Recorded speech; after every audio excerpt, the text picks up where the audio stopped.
بسم اللہ الرحمن الرحیم۔ احباب، پچھلے دنوں بیٹیوں کے حوالے سے بات ہوئی تھی کہ بیٹوں کو بیٹیوں پر ترجیح نہیں دینی چاہیے۔ پھر میں نے احادیث بیان کی تھی کہ بیٹیوں کے لیے ایثار کرنا کتنے بڑے اجر و ثواب کا باعث ہے اور کتنے ان والدین کو انعامات ملتے ہیں جو اپنی بیٹیوں کے لیے ایثار کرتے ہیں۔ تو آج گفتگو ہوگی بہنوں کے حوالے سے۔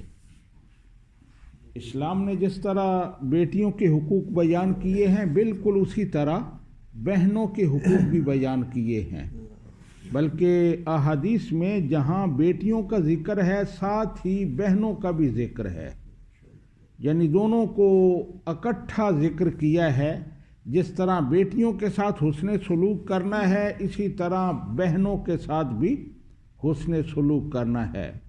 اور ویسے دیکھا جائے تو بہنوں کا یہ حق بھی بنتا ہے۔ آپ جانتے ہیں کہ بہنیں اپنے بھائیوں کے لیے کتنی دعائیں کرتی ہیں، کس طرح ان کے ناز نخرے اٹھاتی ہیں اور ہمیشہ کے لیے ان کے ساتھ وفاداری کا مظاہرہ کرتی ہیں۔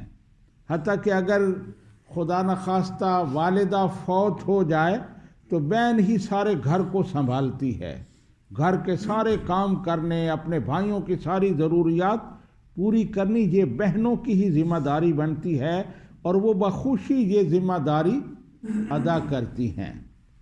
تو اسلام سے پہلے جس طرح بیٹیوں کے ساتھ ناروا سلوک ہوتا تھا، بالکل اسی طرح بہنوں کے ساتھ بھی یہی رویہ رکھا جاتا تھا۔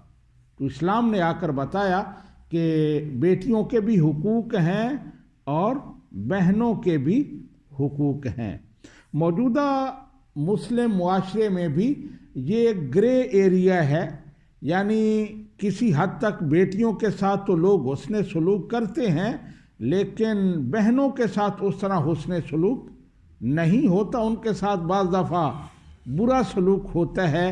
تو اس لیے اس پر بات کرنا ضروری ہے۔ نبی رحمت صلی اللہ علیہ وآلہ وسلم نے ارشاد فرمایا کہ جس بندے کی 2 یا 3 بہنیں ہوں، وہ ان کے ساتھ حسن سلوک کرے اور ان کے بارے میں اللہ سبحانہ و تعالیٰ سے ڈرتا رہے، فَلَهُ الْجَنَّةُ، تو اللہ تعالیٰ اسے جنت عطا فرمائے گا۔ ایک اور حدیث پاک ہے، الفاظ ذرا مختلف ہیں۔ حضرت انس رضی اللہ تعالی عنہ روایت کرتے ہیں کہ نبی کریم صلی اللہ علیہ وآلہ وسلم نے ارشاد فرمایا، جس شخص کی 2 یا 3 بہنیں ہوں اور وہ ان کی پرورش کرے اس وقت تک کہ وہ خود فوت ہو جائے یا وہ بہنیں فوت ہو جائیں، فرمایا آنا و ہوا کہاتین، اس نے اپنی انگلیاں اٹھائیں، وہ اور میں یوں اکٹھے ہوں گے۔ تو اس سے سمجھا جا سکتا ہے کہ کہاں اکٹھے ہوں گے؟ جنت میں ہوں گے۔ جو مجھے مقام ملے گا اسے بھی اسی طرح کا مقام ملے گا۔ تو یہ نبی رحمت صلی اللہ علیہ وآلہ وسلم کے فرامین ہیں، اور خود نبی رحمت صلی اللہ علیہ وآلہ وسلم کا عمل، آپ کی سگی بہنیں نہیں تھیں، آپ اکلوتے تھے، لیکن آپ کی رضاعی بہنیں تھیں۔ حضرت حلیمہ سعدیہ کی بیٹیاں، بالخصوص حضرت شیمہ رضی اللہ تعالی عنہ کا ذکر آتا ہے۔ حدیث پاک میں ہے کہ ایک موقع پر جب جنگ میں صحابہ کرام نے انہیں گرفتار کر لیا تو انہوں نے بتایا کہ میں تمہارے نبی کی بہن ہوں۔ تو صحابہ کرام انہیں پکڑ کر نبی کریم صلی اللہ علیہ وآلہ وسلم کی بارگاہ میں لائے تاکہ تحقیق کریں کہ سچ بول رہی ہیں یا یہ بات ٹھیک نہیں ہے۔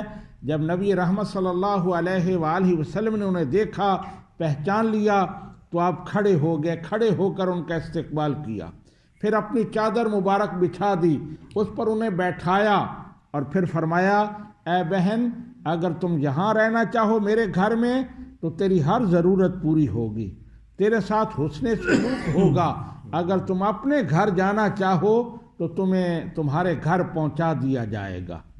تو حضرت شیمہ نے اپنے گھر جانے کو ترجیح دی، گھر جانے کی خواہش کی، تو نبی رحمت صلی اللہ علیہ وآلہ وسلم نے انہیں باعزت و احترام ان کے گھر پہنچا دیا.